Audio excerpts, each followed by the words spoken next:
Breaking right now. What if I told you Iran just picked a new supreme leader and Israel has already sentenced him to death? Not in weeks, not in months. The Israeli military announced today that Mojtaba Khamenei, the 56-year-old son of the assassinated Ayatollah Ali Khamenei, became Iran's second supreme leader at 2 a.m. Tehran time on March 9th, 48 hours ago.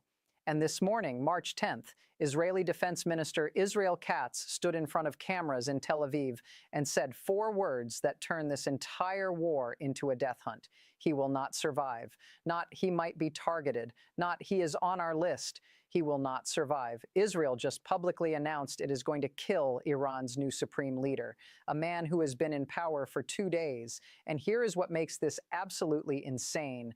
Mojtaba Khamenei's name was kept secret for 36 hours after his selection. The Assembly of Experts, the 88-member Council of Clerics who choose Iran's supreme leader, voted in an emergency session Sunday night. They chose Mojtaba, but they did not announce it because they knew what would happen the moment his name became public. Israel would try to kill him, and they were right, because within 12 hours of Iran finally confirming Mojtaba as supreme leader, Israel bombed the building where he was believed to be meeting with advisors. The strike missed. Mojtaba survived. But Israel sent the message, you can pick a new leader every week. We will kill every single one until there is nobody left. This is day 11 of a war that has now become a leadership assassination campaign. Iran's first supreme leader lasted 37 years. Iran's second supreme leader has been given 48 hours and a death sentence.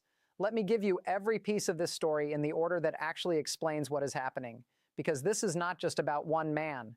This is about whether Iran can function as a country when its highest leader cannot survive long enough to govern. Start with the vote that happened in absolute secrecy. The Assembly of Experts convened Sunday, March 8th at an undisclosed location, not in their normal chamber in Qom, not in Tehran. Somewhere Iran's intelligence service believed was safe from Israeli surveillance. 88 clerics gathered to choose the man who would replace Ayatollah Ali Khamenei, killed by a U.S. bunker buster bomb on February 28th. The meeting was not announced beforehand. No media allowed, no public record. Just 88 old men in a room deciding who would lead Iran through the worst crisis in its 47-year history, and they chose Mojtaba Khamenei, the dead supreme leader's second son, a cleric who has spent decades in the shadows, never holding public office, never giving public speeches, operating entirely behind the scenes as his father's enforcer and strategist. Why Mojtaba? Because the alternatives were worse. Ebrahim Raisi, the hardline president who many expected to succeed Khamenei, is dead. Killed in a helicopter crash in 2024 under circumstances that remain suspicious. Mohammad Javad Zarif, the reformist former foreign minister, was unacceptable to the hardliners who control the assembly. He was too willing to negotiate with the West. Ali Larijani, the pragmatic former parliament speaker, was seen as weak, too old, too compromised. So the assembly defaulted to dynasty, Mojtaba Khamenei, son of Ali Khamenei, blood succession. The first time in the history of the Islamic Republic that the supreme leader's son has inherited power, and the vote was not unanimous. Sources inside Iran who spoke to BBC Persian and Iran International said the vote was contentious. Some clerics argued that dynastic succession violated the principles of the revolution. Others warned that choosing Mojtaba would make him an immediate target, but the hardliners won. Mojtaba was selected, and then something unprecedented happened. The assembly decided not to announce it. For 36 hours, Iran had a new supreme leader, and the world did not know his name. Iranian state media said only that the Assembly of Experts has fulfilled its constitutional duty. No name, no details, because they knew Israel was listening, and they knew what Israel would do. But secrets do not last in the age of satellites and signals intelligence. By Monday afternoon, March 9th, Israeli intelligence had intercepted communications confirming Mojtaba's selection. Israeli media began reporting it as fact. And by Monday evening, Iran gave up the secrecy and confirmed it officially. Mojtaba Khamenei is the supreme leader. And the moment his name was public, the countdown to his death began, because Israel has made killing Iranian leaders its primary war strategy. Ayatollah Ali Khamenei, the first supreme leader, killed February 28th. Qasem Soleimani, commander of the Quds Force, killed January 2020 by U.S. drone strike in Baghdad. Ismail Ghani, Soleimani's successor, killed in the February 28th strike alongside Khamenei. Mohammad Reza Zahedi, senior IRGC commander, killed April 2024 in Damascus. Ebrahim Raisi, president of Iran, dead in helicopter crash May 2024. Abbas Nilfarushan, IRGC deputy commander, killed September 2024 in Beirut. Hassan Nasrallah, Hezbollah Secretary General, killed September 2024 in Beirut. Israel has systematically eliminated every major figure in the Iran-Hezbollah axis, and now Israel has announced that Mojtaba Khamenei is next. Israeli Defense Minister Israel Katz gave a press conference this morning in Tel Aviv. He stood at a podium with the Israeli flag behind him and said, "Iran has chosen a new supreme leader, Mojtaba Khamenei, son of the terrorist Ali Khamenei. This man has blood on his hands. He directed attacks on Israeli civilians. He funded Hezbollah. He ordered the October 7th massacre planning. And he will not survive. Israel will find him. Israel will strike him. And Iran will learn that no leader who threatens the Jewish state will live. Not might be targeted. Not is under consideration. Will not survive. That is a public execution order. Israel just told the entire world it is hunting Mojtaba Khamenei, and Israel has the capability to do it. Because here is what happened Tuesday morning, just hours after Katz's statement.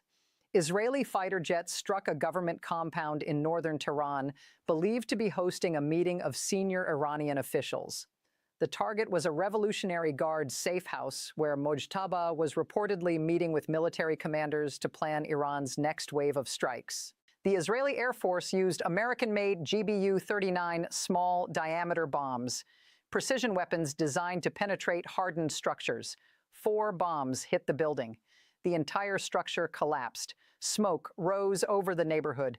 Iranian emergency services rushed to the scene, and Mojtaba Khamenei was not there. He had left 20 minutes before the strike. Iranian intelligence had detected Israeli aircraft moving into position and evacuated him. He survived by minutes. But the message was delivered. Israel knows where you are. Israel knows who you meet with.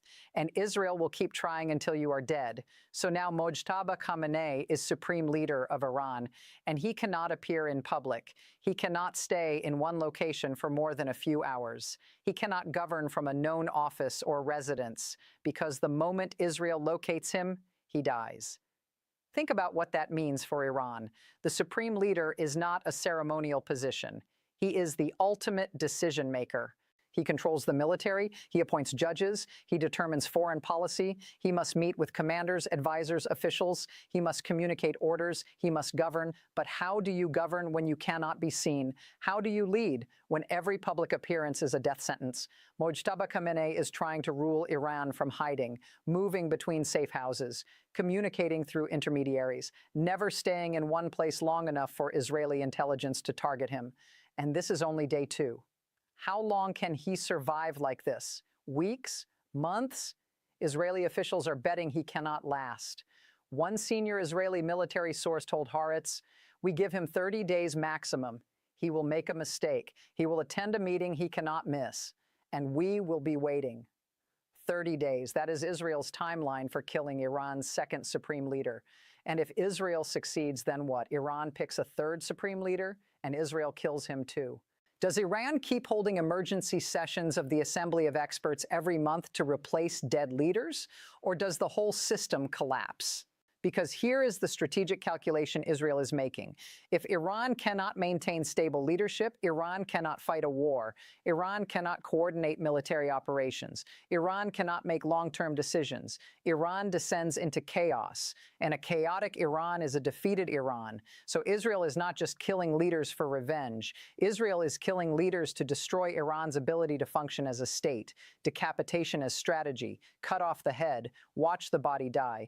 But Iran is adapting, because Mojtaba Khamenei's first act as supreme leader was not a speech or a decree. It was a military order. Launch everything. Iran's Revolutionary Guard announced this morning that it has fired 127 ballistic missiles at Israel in the past 24 hours, the largest single-day barrage of the entire war. Missiles launched from sites across Iran. targeting Tel Aviv,